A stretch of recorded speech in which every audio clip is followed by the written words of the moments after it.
નમસ્કાર દર્શક મિત્રો, BHTV ન્યૂઝમાં આપનું હાર્દિક સ્વાગત છે। વડોદરા શહેરના mayor Shri, chairman Shri, municipal commissioner Shri, malaria મુક્ત ભારતની ચર્ચા કરનાર શું કિશનવાડી ગધેડા માર્કેટ રેસિડેન્ટ વિસ્તારમાં લેન્ડફિલ સાઇટથી અજાણ છે। વડોદરા શહેરમાં હાલમાં મેલેરિયાના કેસમાં વધારો આવ્યો હોય ત્યારે કિશનવાડી ગધેડા માર્કેટ 4 રસ્તા પાસે રહેઠાણ વિસ્તાર હોવા છતાં કચરા કલેક્શન માટે લેન્ડફિલ સાઇટ બનાવવામાં આવી છે। કચરામાંથી કંચન નાના ભૂલકાઓ અને મહિલાઓ શોધી રહી છે અને આજુબાજુના દેશો દ્વારા વારંવાર રજૂઆત કરવામાં આવી છે। જો કોઈ મલેરિયા અને અન્ય રોગોના ભોગ બનશે તો જવાબદાર કોણ? એક બાજુ મેલેરિયા મુક્ત ભારતની વાત કરવામાં આવતી હોય, સાથે આરોગ્ય તેમજ સ્વચ્છતા પાછળ કરોડો રૂપિયા વાપરવામાં આવતા હોય ત્યારે ગધેડા માર્કેટ 4 રસ્તા પાસે રહેણાંક વિસ્તારમાં લેન્ડફિલ સાઇટ બનાવવામાં આવી છે। આ કેટલું યોગ્ય છે?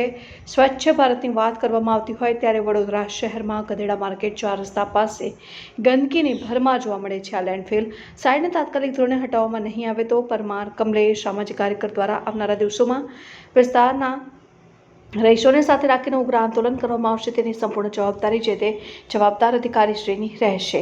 Bureau report, Ajit Patel.